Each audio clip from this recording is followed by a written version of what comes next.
Hello guys! Hello Aquarius! Welcome dito sa aking channel, sa Palaran 888. Welcome guys! Alamin natin kung anong messages, vibration, energy gabay para sa lahat ng Aquarius. General reading tayo, so I hope na makuha mo yung energy. This is for the last 2 weeks of October 2025. Aquarius, number 24, 6, and number 5. Alright. Aquarius, comment down below if you resonated. Doon sa mga Aquarius, if you are single father, single mom, single mother, and you're looking for a partner online, okay, sa internet, sa mga social media accounts, you're looking for someone na makakatulong sa'yo para sa pagtataguyod sa yung responsibility sa pamilya. Maybe, isa sa mga pwede mong maisip na solusyon is maghanap ng ibang lahi, okay, na makakatulong para sa mga i-shoulder yung mga responsibilities mo. Mag-iingat ka, you need to be very careful, especially doon sa mga bata pa na single mom, single dad, single, or you're married and you're looking for someone na gusto mong ipalit sa asawa mo. Kasi, possible na itong mature man na to, yung parang sinasabi yung kausap mo online na siya ay mataas yung posisyon sa trabaho, may edad na siya, kumbaga punong-puno na siya ng stability and balance. Kasi hindi yan totoo, okay? Pwedeng panloloko, pwedeng hindi totoo yung mga sinasabi niya sa ini-scam ka niya. Okay? Patibong ba? Alright? Lalo na kung bata ka pa ha. Okay. Bata pa below 30 years old. Parang gano'n.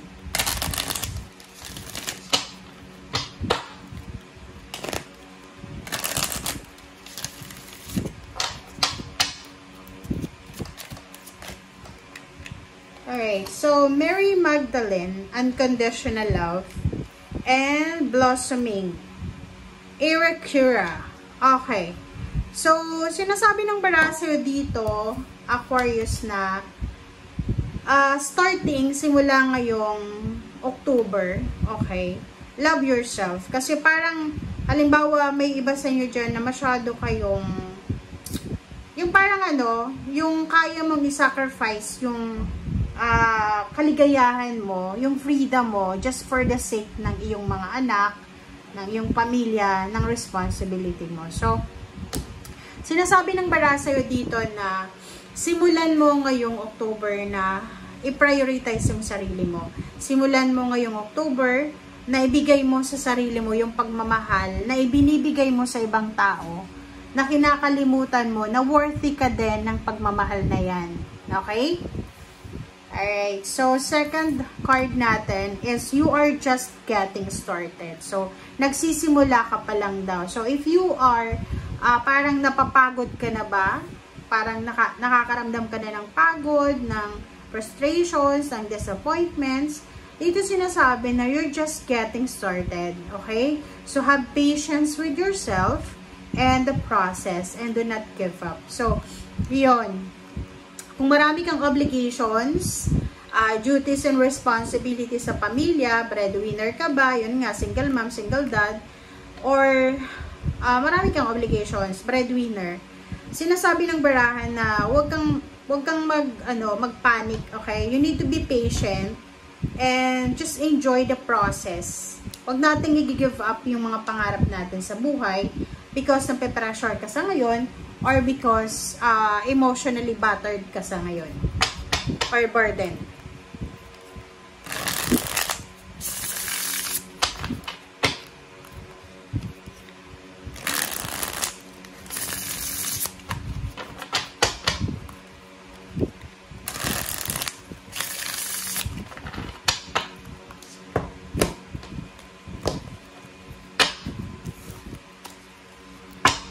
Okay, so let's check for the last deck.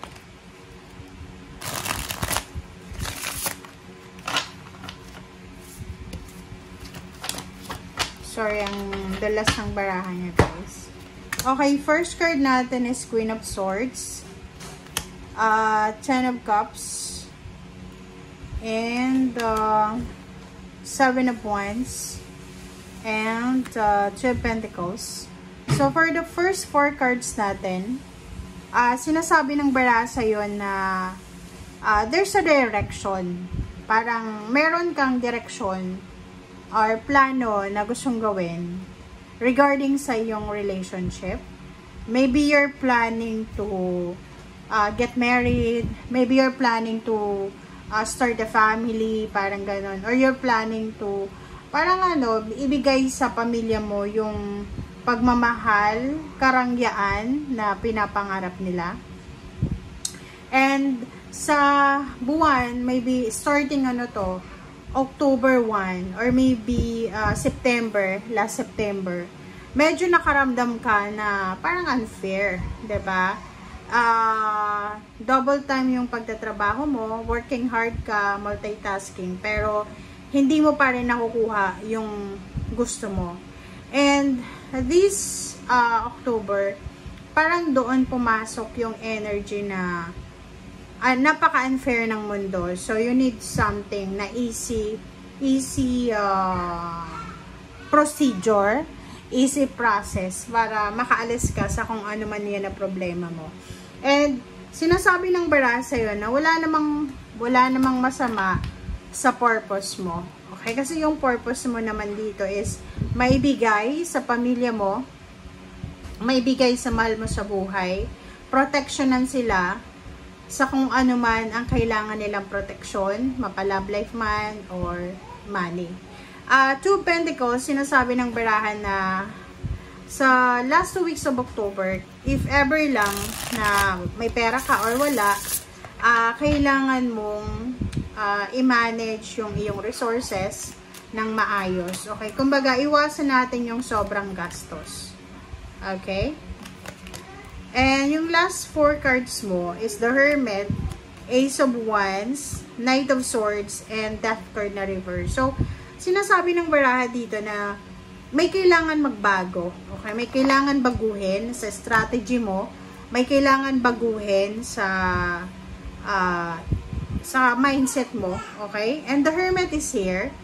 Sinasabi ng the Hermit na kailangan mong pag-isipan, mag-reflect, mag-meditate ka sa kung ano yung mga actions na gusto mong gawin. Huwag tayong masyadong excited kasi pag masyado kang excited or masyado kang masaya, masyado kang motivated, like for example, ang scenario dito is ikaw Aquarius, mayroong okasyon sa pamilya nyo, like barangay nyo or kansan pa man, and nalaman mo na yung kapamilya mo ay marami silang pera and financially stable sila, and nagawa nila kung ano yung luxurious occasions na pangarap mo, and because of that may halong jealousy and envy ka na nararamdaman na gusto mo rin yan na iparana sa pamilya mo.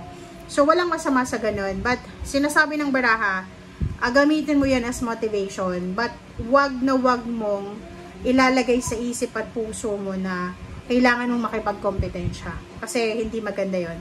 Death card, sinasabi na reverse siya.